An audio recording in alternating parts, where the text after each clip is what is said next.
ce que j'ai aimé dans ce personnage, parce que j'ai trouvé ça très beau, c'est un type qui s'enferme par amour et qui ressort 30 ans plus tard par amour. Il s'enferme par amour d'une femme qu'il a aimée et il ressort par l'amour de la fille de cette femme qui n'est pas la sienne, mais pour laquelle il a quand même de l'affection, parce qu'elle est quand même l'unique lien qui lui reste de cette femme qu'il a aimée 30 ans plus tôt. Donc, il rentre par amour et il sort par amour. C'est un personnage qu'on peut pas aimer. Enfin, moi, j'ai souvent pensé, peut-être à tort, que c'était le plus petit des personnages, mais que c'était le plus beau. Sa seule ouverture sur le monde, c'est la radio.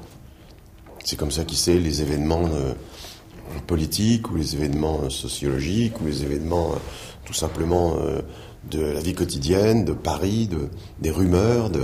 Il n'a de contact avec le monde qu'avec sa radio, on l'appelle Monsieur Radio.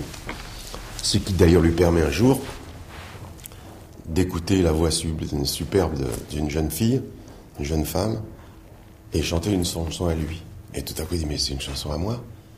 Et c'est qui lui donne envie d'endosser un costume qu'il n'a jamais plus mis depuis des années, mettre une cravate, ce qu'il n'a jamais plus fait. Il vit avec des chaussons et un vieux pullover. Il se met son chapeau, il se rase, il se fait beau. Il ouvre la porte. Il a un peu de mal à passer. C'est un peu un fleuve impétueux qui est devant lui. Et il dit, j'y vais. Allez hop. Et il y va. Et fouf, il revit. C'est énorme, les acquis sociaux d'époque.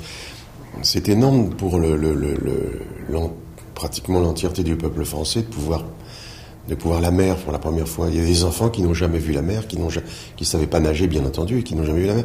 Tout à coup, je crois même qu'il y avait un train qui partait de Paris jusqu'à Deauville, qui n'était pas encore Deauville, évidemment, mais enfin jusqu'à la Manche, disons, parce que c'était plus court, et on appelait le train du plaisir.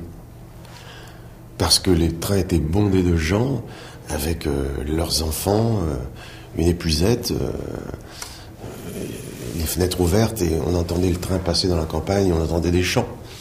C'était une liesse, une joie générale, collectivement,